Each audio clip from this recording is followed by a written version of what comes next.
ನಟ ದರ್ಶನ್ಗೆ ಇವತ್ತೇ ನಿರ್ಣಾಯಕ ದಿನ. ನಟ ದರ್ಶನ್ ಜಾಮೀನು ಅರ್ಜಿ ವಿಚಾರಣೆ ನಡೆಯಲಿದೆ. ಇವತ್ತು ವಿಚಾರಣೆ ಆರಂಭಿಸಲಿದೆ ಕೋರ್ಟ್. 57ನೇ ಸಿಟಿ ಸಿವಿಲ್ ನ್ಯಾಯಾಲಯದಲ್ಲಿ ವಿಚಾರಣೆ ನಡೆಯಲಿದೆ. ದರ್ಶನ್ ಸಲ್ಲಿಸಿದ ಬೇಲ್ ಅರ್ಜಿಗೆ ಪ್ರತಿಯಾಗಿ ಆಕ್ಷೇಪಣೆ, ಎಸ್ಪಿಪಿಯಿಂದ ಆಕ್ಷೇಪಣೆ ಸಲ್ಲಿಸುವಂತ ಸಾಧ್ಯತೆಯೂ ಕೂಡ ಇದೆ. ರೇಣುಕಾಸ್ವಾಮಿ ಕೊಲೆ ಪ್ರಕರಣದಲ್ಲಿ ಅಂಧರಾಗಿದ್ದಾರೆ ದರ್ಶನ್ ಅಂಡ್ ಗ್ಯಾಂಗ್. ಈಗಾಗಲೇ ದರ್ಶನ್ ವಿರುದ್ಧ ಚಾರ್ಜ್ ಶೀಟ್ ಸಲ್ಲಿಕೆಯಾಗಿದೆ. 3991 ಪುಟಗಳ ಚಾರ್ಜ್ ಶೀಟ್ ಸಲ್ಲಿಸಿದ್ದಾರೆ ಪೊಲೀಸರು. ದರ್ಶನ್ ಸೇರಿ 17 ಮಂದಿ ವಿರುದ್ಧ ಕಾಮಾಕ್ಷಿಪಾಳ್ಯ ಠಾಣೆಯಲ್ಲಿ ಕೇಸ್ ದಾಖಲಾಗಿದೆ.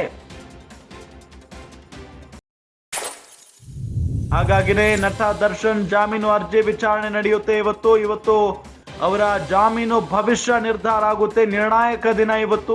57ನೇ ಸಿಟಿ ಸಿವಿಲ್ ನ್ಯಾಯಾಲಯದಲ್ಲಿ ವಿಚಾರಣೆ ನಡೆಯಲಿದೆ. ದರ್ಶನ್ ಸಲ್ಲಿಸಿದ್ದ ಬೇಲ್ ಅರ್ಜಿಗೆ ಪ್ರತಿಯಾಗಿ ಆಕ್ಷೇಪಣೆ ಸಲ್ಲಿಸಲಿದ್ದಾರೆ ಎಸ್ಪಿಪಿ ಪ್ರಸನ್ನ ಕುಮಾರ್ ಅವರು. ರೇಣುಕಾಸ್ವಾಮಿ ಕೊಲೆ ಕೇಸ್ನಲ್ಲಿ ದರ್ಶನ್ ಸೇರಿದಂತೆ 17 ಜನ ಇವರ ಗ್ಯಾಂಗ್ ಅಂಧರಾಗಿದೆ. ಈಗಾಗಲೇ ದರ್ಶನ್ ವಿರುದ್ಧ 3991 ಪುಟಗಳ ಚಾರ್ಜ್ ಶೀಟ್ ಅನ್ನ ಪೊಲೀಸರು ಸಲ್ಲಿಸಿದ್ದಾರೆ. ದರ್ಶನ್ ಸೇರಿ 17 ಮಂದಿ ವಿರುದ್ಧ ಕಾಮಾಕ್ಷಿಪಾಳ್ಯ ಠಾಣೆಯಲ್ಲಿ ಕೇಸ್ ಇದೆ. ಹಾಗಂಗಿನೇ ಬೇಲ್ಗಾಗಿ ಬಹಳಷ್ಟು ಓಡಾಡ್ತಾ ಇದ್ದಾರೆ. ನೋಡೋಣ ಇವತ್ತು ದರ್ಶನ್ಗೆ ಬೇಲ್ ಸಿಗುತ್ತಾ ಇಲ್ವಾ ಅಂತ ಹೇಳಿ.